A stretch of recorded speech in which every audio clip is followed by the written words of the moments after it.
It's taken me a while to record this message, but I am going to be obedient.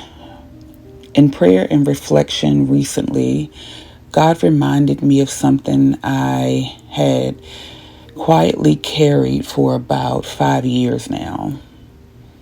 I've always been really comfortable writing what He gives me to write. I knew from a very young age that my writing was a gift from Him, and it was a way of me expressing and communicating the things that He was telling me and the messages that He was giving me. I didn't know back then that it was actually a prophetic gifting. I found that out about 10 years ago. And being a prophetic scribe has meant so much to me because it just connected all the dots and how much I have always loved writing even since I was a child.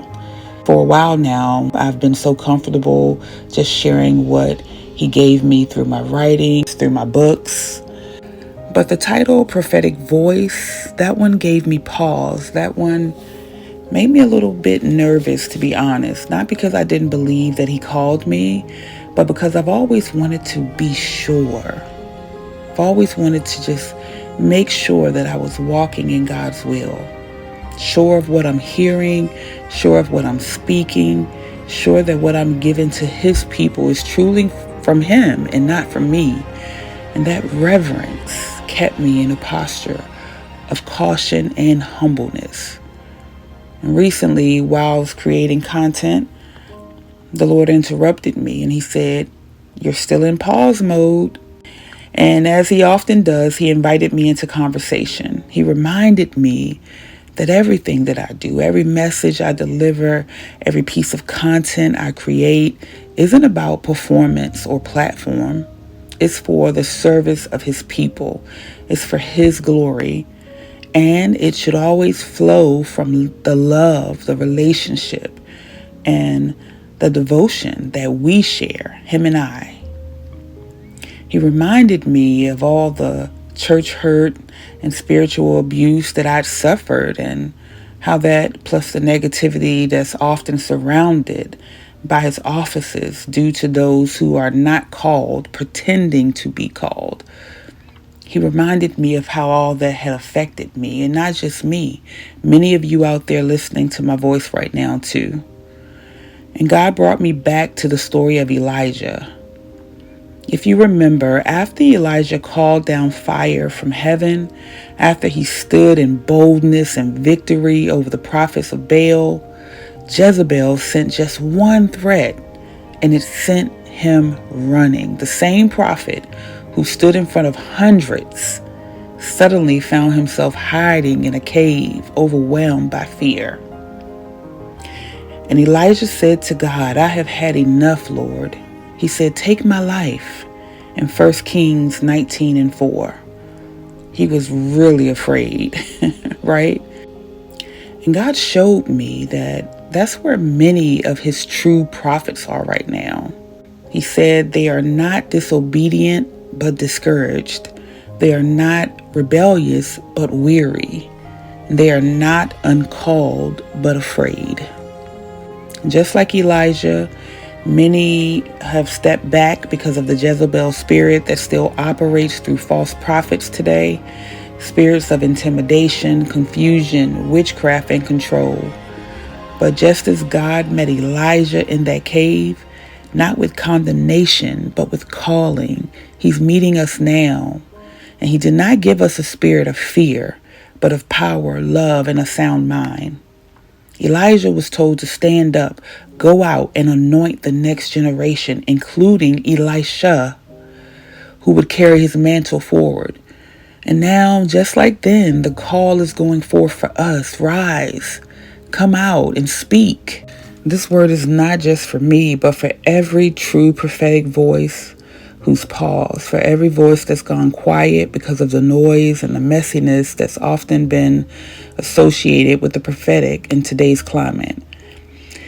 And to every false prophet, God had a message.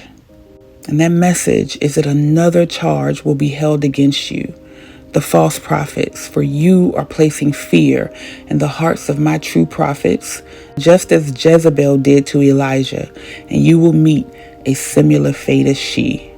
Now, these false voices, loud, unrestrained, often celebrated, aren't just deceiving, they are intimidating. They've been used by the enemy to plant fear in the hearts of those who are truly called. They've turned the sacred into a spectacle. And in doing so, they've caused many of God's real messengers to hesitate, to shrink back, and in some cases to go silent. Jeremiah 23:21 says, I did not send these prophets, yet they ran. I did not speak to them, yet they prophesied. Many of them had genuine gifting, but the desire for visibility, platform, and validation pulled them out of alignment. They moved without God's consent, without the relationship that's required to handle a calling so holy. And they have scared people away from God's kingdom. They've distorted his voice and misrepresented his name, and for this they will be held accountable. I believe I've been given this word to pass on because I know that it's real, because I lived it. I was that prophetic voice that wanted no part of the messiness, the manipulation, the mixture that's often displayed in his name. And again, the Lord says, I see you, to those voices who may have felt the same way that I felt, not wanting to be a part of all of this that's being created that is not of God. He says, I called you and I'm staring you again. So to all of you who've been silent, rise. Ezekiel 2:6 says, do not be afraid of them or their words. You must speak my words to them. And this is your reminder. You weren't chosen to be popular. You weren't chosen to be obedient. And heaven backs your voice when your heart is postured in relationship. It is time. And by the way, God also has me working on a piece that is going to talk about the various types of prophets, because not all prophets are the same. And understanding that will actually help you to be able to identify what prophet it is, what type of prophet the person is, and if they're a false prophet or a true prophet of God. I love you guys.